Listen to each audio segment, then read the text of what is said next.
Reka nongere mbasuze kandi mbaye ikaze inshuti mwese mukuru iki biganiro tunyuza kuri umuyoboro wa YouTube. Aka kanya tuje kubagezaho inkuru ijyanye n'ibitero Leta Zunze Ubumwe za Amerika yagabye kuri Venezuela.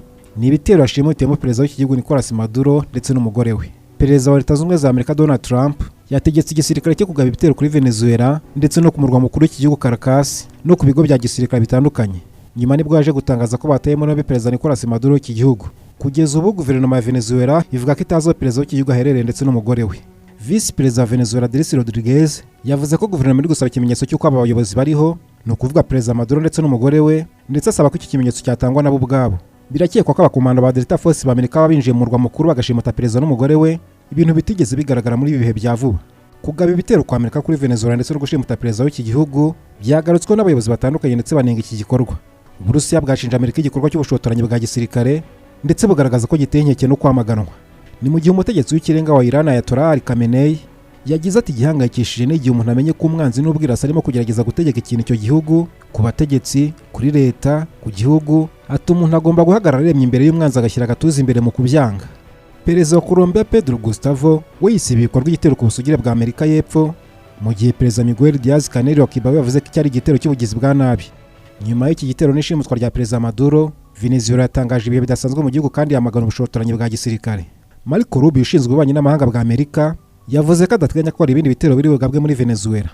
Iki nicyo gitero kinini cya gisirikare Amerika ikoze ku mugabane wa Amerika y'Amajyepfo kuva intambara y'ubutita yarangira. Kugeza ubu ntibizwaho Perezida Maduro ndetse n'umugore baherereye, niba hari abapfuye cyangwa bakomerekeye mu bitero bya Amerika ndetse n'ibyangiritse muri Venezuela kubera ibi bitero. Kugira ngo Amerika igere igabe ibitero kuri Venezuela, mu mezi ashize habanje ibitero by'indege ku mato anyaruka cyane mu mazi ya Venezuela. Aya mato akaba arashinjwaga na Amerika gutwara ibiyobyabwenge. Ibi byagukiye mu karere k'uburasirazuba bwa Caraïbe, mu nyanja ya Pasifika n'ahandi, aho abantu bagera ku 110 biciwe muri ibi bikorwa. Mu gihe nta makuru arambuye yarasohoka kuri ibi bitero, amakuru avuga ko ibitero bya mbere byakozwe muri Leta Zunze, imwe mu zikungahaye ku bikomoka kuri peteroli muri Venezuela. Ku wa kane w'iki cyumweru nibwo Perezida Maduro yavuze ko yiteguye ibiganiro na Amerika, ibiganiro ku bucuruzi bw'ibiyobyabwenge n'ibikomoka kuri peteroli. Yavuze ko ibi bizakorwa hari hose n'igihe cyose bashaka.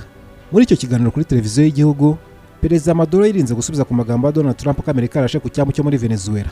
Iki cyari igitero cya mbere ku butaka bwa Venezuela bivuga ko cyakozwe na CIA. Iminsi mike mbere y'uko Perezida Maduro atambutse ikiganiro kuri televiziyo, Perezida Donald Trump yavuze ko Amerika yarashana amato ahagarara, avuga ko aho habaye guturika gukomeye aho bapakira ibiyobyabwenge muri ayo mato. Mu itangazo Leta ya Venezuela yashyize ahagaragara, yasabye abashyigikiye leta bose bo mu gihugu guhaguruka bakayifasha. Amerika ivuga ko Perezida Nicolàs Maduro ndetse n'umugore we bafashwe kugira ngo baburanishwe n'inkiko zo muri Amerika. Umushinjacyaha mukuru muri Amerika yatangaje ko Perezida Maduro n'umugore we baregiye urukiko rwo mu gace ka Southern District ko mu mujyi wa New York, barega umugambi w'iterabwoba n'ibiyobyabwenge, umugambi wo kwinjiza muri Amerika cocaine, gutunga ibintu biturika byo kugirira n'Amerika n'ibindi. Kugeza ubu hategerejwe ibirambuye Perezida Donald Trump ari buze gutangaza, ni mu kiganiro buze kugirana n'itangazamakuru kuri ibitero byagabwe muri Venezuela. Ni naho ari buze gutangariza aho Perezida Nicolàs Maduro ndetse n'umugore we bashyizwe.